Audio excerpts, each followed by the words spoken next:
morning.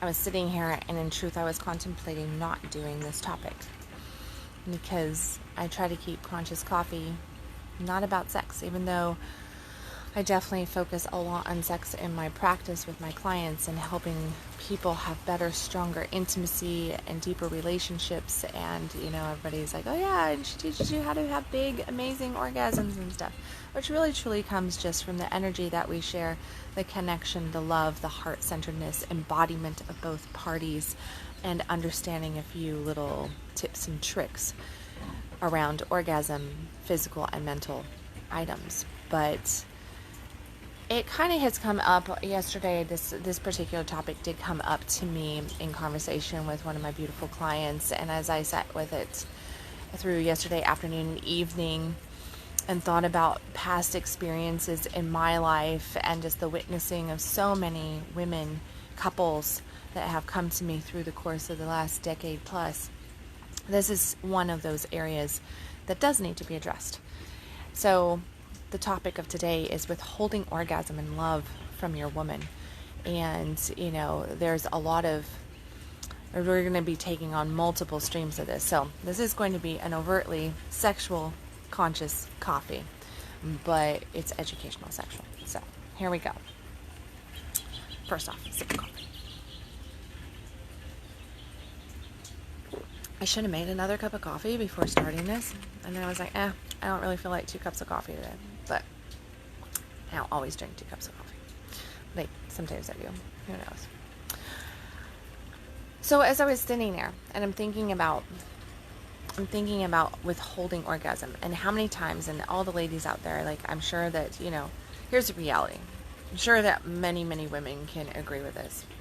Orgasm gets withheld from us women probably 70 or 80% of the time. In truth, orgasm is withheld from a woman in our sexing. It is a two-way street, okay? On many, when we look at the overall, hey, morning John, morning Addison.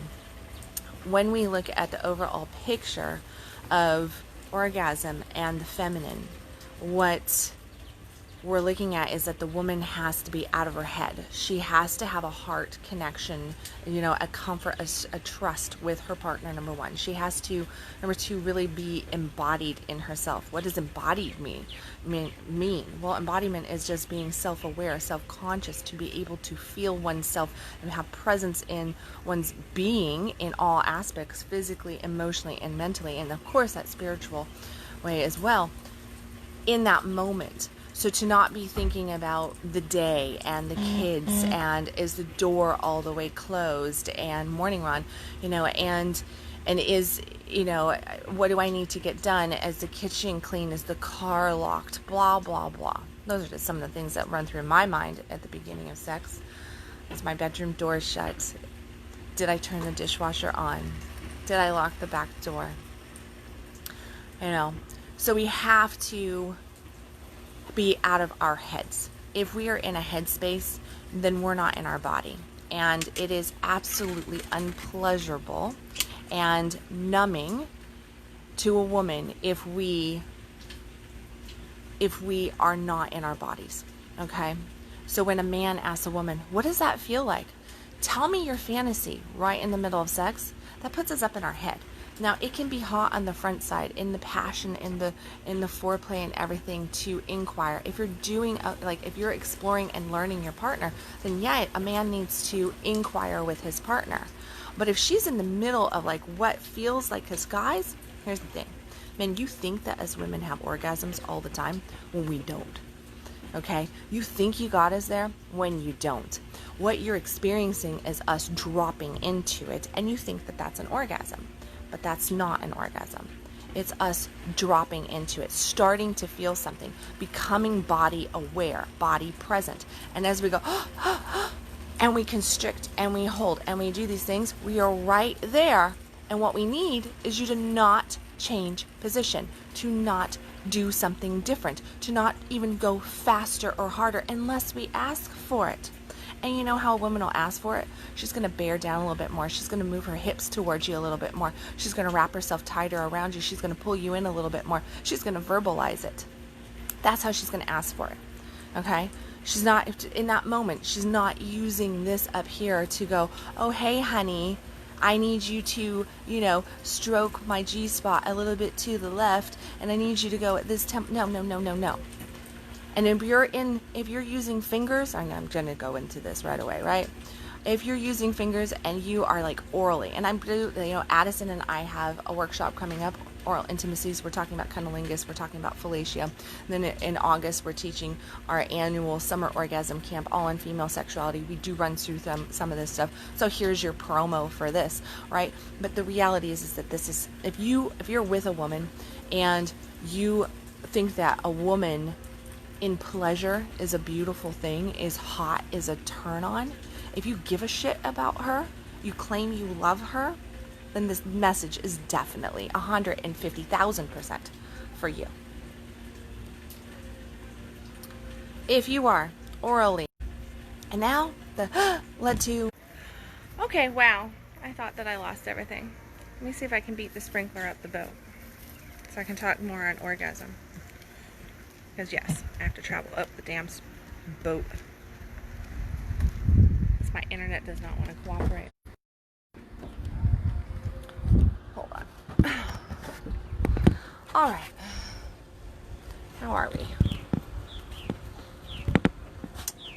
I don't know if this is going to work or not.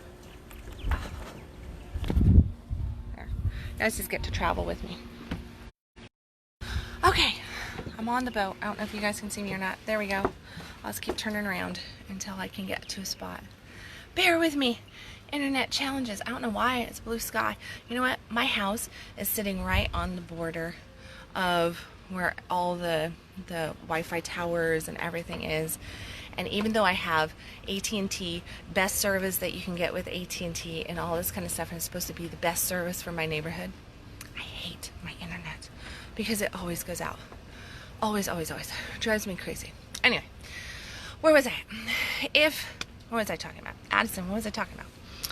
I know female orgasm, but what was my last point? If you love a woman, you're going to stay on point. You're going to keep your pace. You're going to pay attention, and you're going to realize that when she goes, that's not an orgasm. When you are orally focused, thank you, Addison, when you are orally focused and you are using your fingers, you're not stirring, you are not going in and out like this. This right here, I'm telling you, your woman can get more pleasure from washing her hands than you just going straight in and out with your cock or with your fingers, okay? There's this little technique called this, like this, the come hither. And come hither means I'm going to be rubbing on her G-spot. I'm going to focus in on her G-spot. That's where the pleasure is. And here's the reality, guys. You're not going to touch your woman's G-spot and 2 minutes later she's going to be like, just all over the place. That's not going to happen. Most women, remember I said 70 to 80% of the time, women don't have orgasms, and it's a two-way street.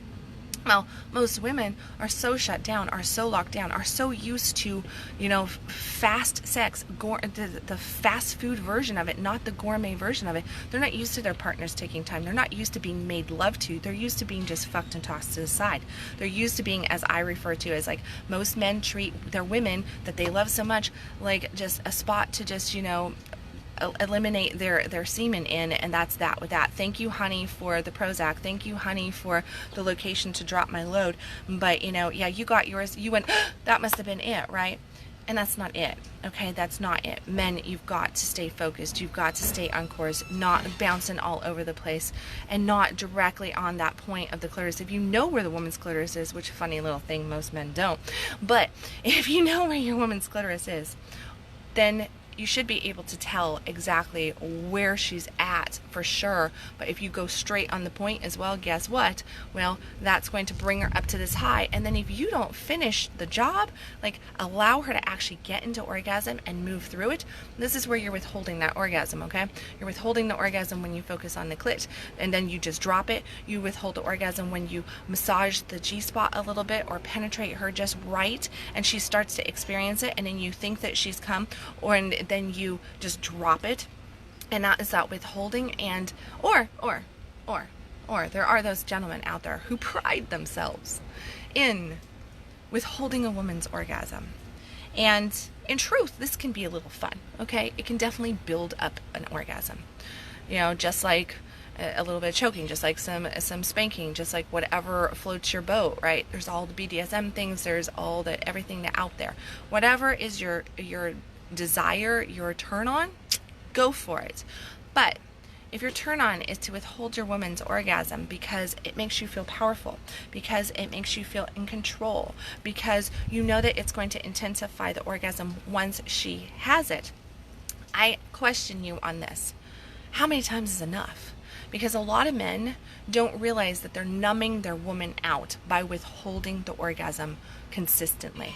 Okay, whether it is intentional or not intentional, the more you withhold a woman's orgasm, not let her have that orgasm, jump all over the fucking place, the more you cause a separation between you and her. She's not going to be able to stay in her body. She's not going to be able to focus on the feelings that she's having, because she's being brought up and then she's dropped, and then she's brought up and then she's dropped, and then she's brought up and then she's dropped. And each time you do that, what ends up happening is a numbing of the vagina, a numbing of the senses, and a numbing of the emotions. She starts to shut down her heart. And when our hearts get shut down, then our pussies get shut down, okay? That's just the way it works. And when we start to have bitterness and frustration kick in, which is caused from female blue balls, as I like to call it, and it's a real thing. Female blue balls is definitely a fucking thing. So guys, imagine this. Imagine if your woman, she brought you right close to orgasm, and then she jumped off and walked away and went and did the dishes, and then she came back and she brought you right close to orgasm again, and then right when you were like just getting into it, you're like, oh my fucking god, and you were just like, yes, and you felt all this, and then she just left the building again. She went and did a grocery run, okay? Because even though it might be seconds sometimes in our sex that women are experiencing, when you drop a woman, you might as well run to the grocery store and do a grocery run, because it's going to take that long for her to get back to the point that you had her at before. We're not like men. We can't just go like this, okay? It is a process. It is a wave. It is a current that we are on. And when you drop us in that orgasm and not allow us to actually fully melt into it, fully surrender to it, because you think it's powerful, you think it's sexy, or you're just fucking clueless, then what you're doing is you're causing a numbing, you're causing bitterness, you're causing separation, and you're not doing your woman any favors. You're locking her up, you're shutting her down, and you're causing a separation in the heart. Okay? And separation of heart equals separation in your sex, separation in her desire for you, separation in the intimacy level, separation completely. So this is like really, really important. I cannot stress it enough. We will be covering a lot more of this more in depth at OCamp and probably at Oral Intimacies too, because this is a topic that we as human beings, as a society, are not taught. We don't understand. Women don't know how to speak their truth around it. It comes out in rage. It comes out in crazy chick fashion. It comes out in tears. It comes out in a bitchy mother, a woman who's not wanting sex anymore, affairs and all the likes. So all that stuff can play a role in there if you are the man who is dropping your woman and not letting her fully experience orgasm. So here's the thing.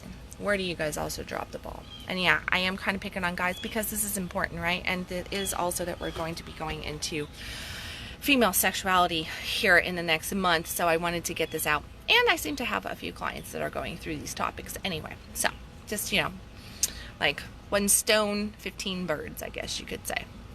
Not 2 birds, 15 birds. There's a lot of birds. When we retract our love, and this is really a two-way street, okay? This is big time a two-way street. Retraction of love. And that retraction of love that we can all feel. Ladies, we do this, we're guilty of it. Men, you do this, you're guilty of it.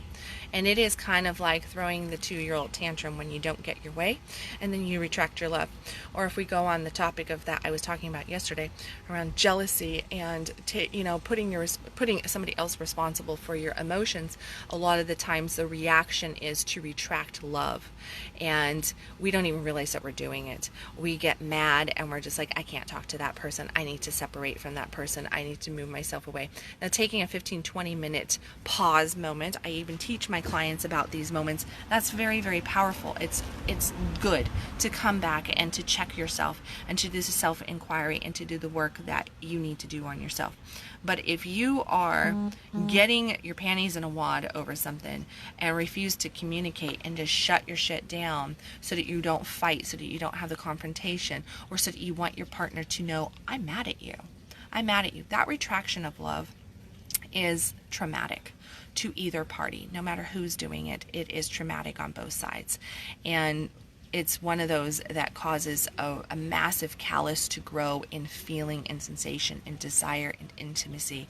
It causes bitterness and frustration in a relationship, and it makes it where, guess what? You attract the love, and all of a sudden the sex is not that good. All of a sudden there's a disconnect there as well.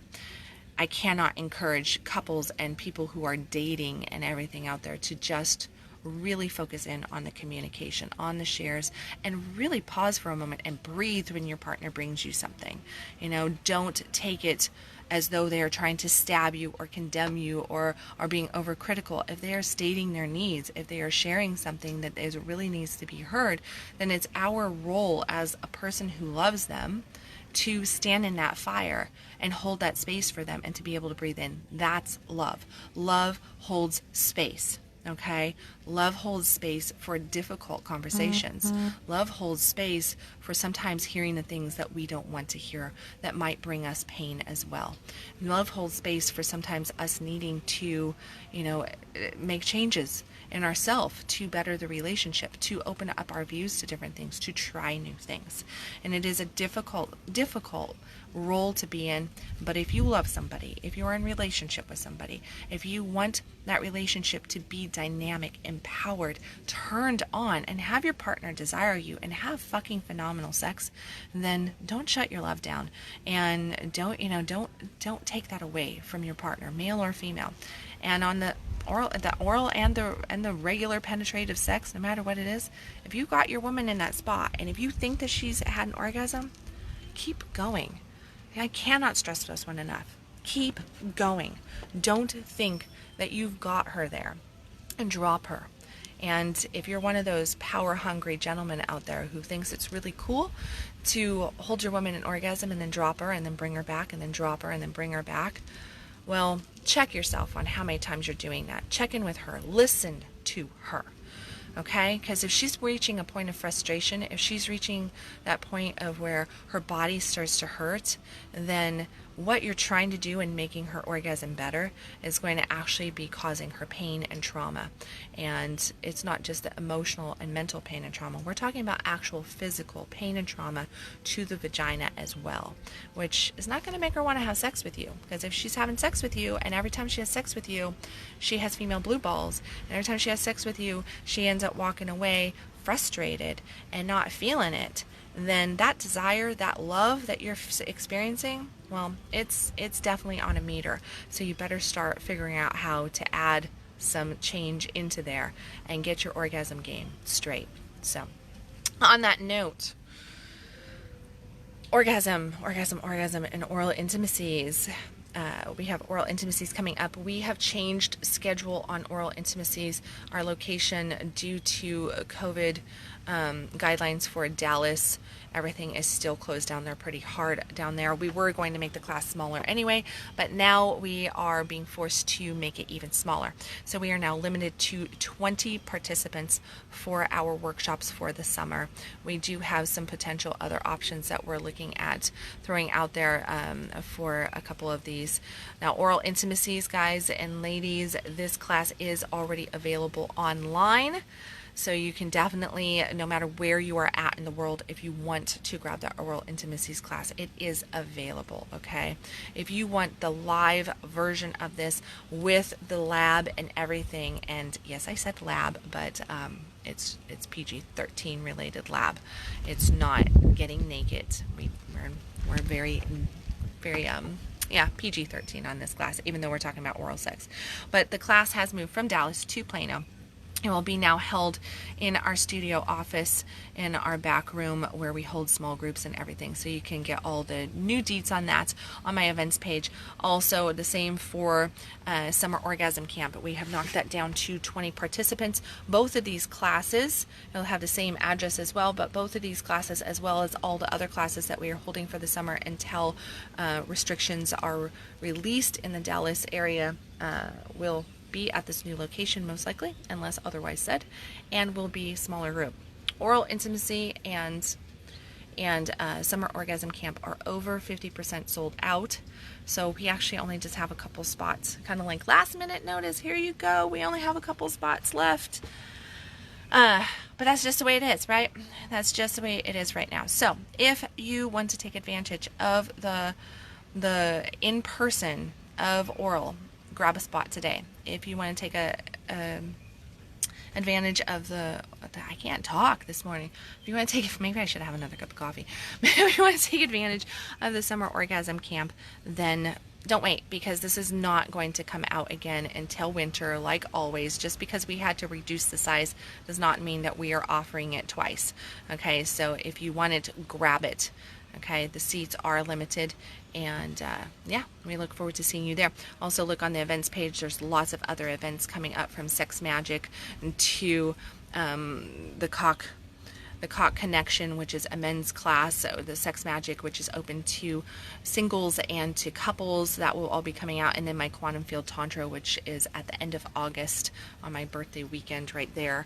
I will be teaching the Quantum Field Tantra class for its second run for level 1, where I am teaching you the magic show, the energy of orgasm, how you are all capable of providing a partner an energetic orgasm, how you can tap into the quantum field and truly move energy in a very fun and playful way.